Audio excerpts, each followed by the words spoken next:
use your material wisely, because once you end up using all the good material, you would not find again a good material. So after you finish the sentence correction book and the official guide problems, you can start doing the Kaplan 800 sentence correction for some challenging questions.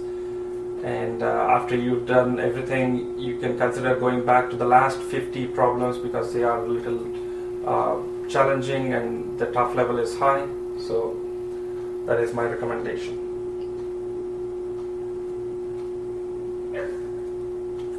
For critical reasoning, use the Power Score book that I mentioned to you earlier. This is considered as the Bible by many for critical reasoning, and you could blindly follow their principles. Unless you have a better one, you could initially try to use their methodology and see if you are having, if your hit rate has increased. And after finishing that book, you could do all the OG problems, and definitely you should consider redoing the last 50 of them for the same reason that I explained to you before. And after finishing that book, if you're still looking for more tougher problems, you can do Kaplan 800. For reading comprehension, there is no one specific book. All reading comprehension passages are or look like the same. So it definitely tests your reading ability and comprehension. So start with my suggestion is to start with the official guide, and there are a few tricks. So here again the same principle applies. The initial reading comprehension questions that you see are very easier. The passages are short, but the last ones are lengthier and they are more difficult. So depending upon your skill level or your ease with the reading comprehension section, you could start either from the first question or you could start backwards. It's totally up to you. And one suggestion I'd make is their reading comprehension. If you want to ace the reading comprehension section, try putting more time on the question. Try answering the question and try spending a little bit more time on the question, answering the question correctly rather than understanding the passage, because they are not testing how much you understand the content. They are testing how are you able to answer this question correctly or not. So one suggestion I'd make is don't read the entire passage unless it is a very short passage, or unless if the first question asks the detail that is in the middle or at the end of the passage. For a lengthy passage, or a passage that is hard to comprehend, or a passage with a lot of details, read the first paragraph carefully. The first paragraph is key to all RCs because it tells you what subject it is going to talk about, what is the topic, what specific topic it is going to discuss there, and is the author presenting his viewpoint, or is it a topic about women's rights, or is it a topic about a civil war movement. You definitely know, you could get an idea about that passage by just reading the first paragraph. Then you read the first lines of the subsequent paragraphs. In the last paragraph, read the first and the last line, that is it. And try using this method and see if your hit rate is the same. If your hit rate remains the same, one is if you read the whole passage, your hit rate is the same, and if you do this also, and if you follow this methodology, if your hit rate is the same, then you should consider using this method, because it definitely saves you a lot of time and it will let you use that time for other tougher questions.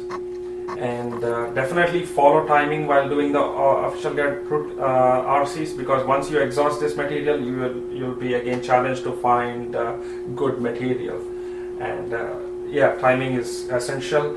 Timing is more essential on reading comprehension questions because there is no separate time allotted for you to read the passage. So when you see the first question on the right side of your screen, that means it is a combined time. Your 1/3 of a minute, that is what you have for answering each verbal question. Your 1/3 of a minute should be both used for reading the passage and answering the first question. So you could understand how quickly you have to go through the passage and then get back to the question. So my suggestion is spend more time on the questions and compared to understanding the passage, because that will help you at least make an intelligent guess and not exceed the time limit. That is it for RCs. Next is the essays. Now for the essays, I would recommend you reading some essays, some sample essays. The official guide lists all the topics that are going to be presented during the test, or it lists a pool of questions that you should definitely consider reading. Means there is no need for you to go through all the questions, but at least a few of those. Excuse me. So there is a PDF document floating around that has all the answers to all these essay questions that are on the official guide. So if you can get hold of this, read a few essays and try to get an idea as to how they are answering the essay, how they are attempting the essay question, and then come up with your own template as to how do you want to structure your essay, how you want to begin your essay, what should be the middle paragraphs look like and the concluding paragraph look like. So if you frame all this skeleton, you can fill up the details when during the test. Means, let's say you have not prepared such a template, and you directly go to the test without any template. And if you see a challenging question, you spend almost all the time brainstorming how to attack this passage, and then you come up with your ideas. But if your structure is not good, you're not going to score very good on the AVA. So definitely, my strong recommendation is for you to go with a custom template which you will use during the exam.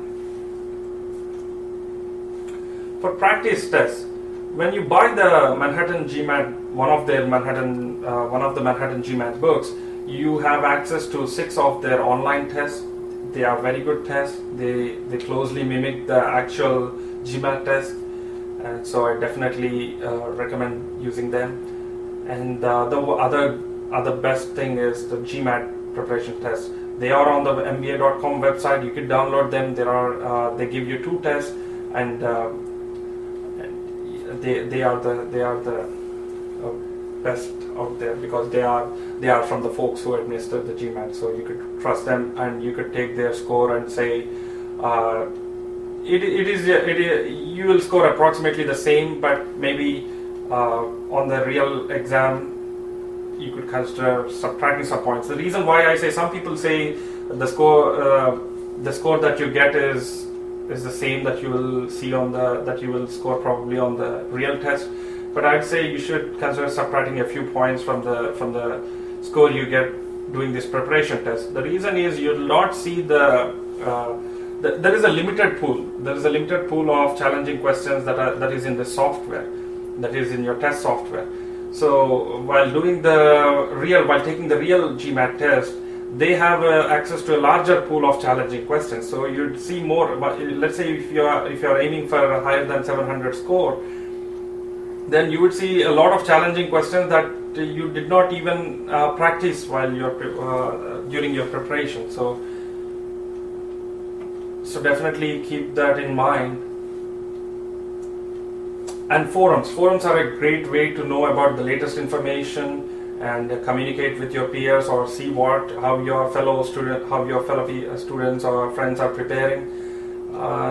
Manhattan GMAT has their own forum where you can post some questions that have appeared on that are tested on the online test, or you could ask a specific question there.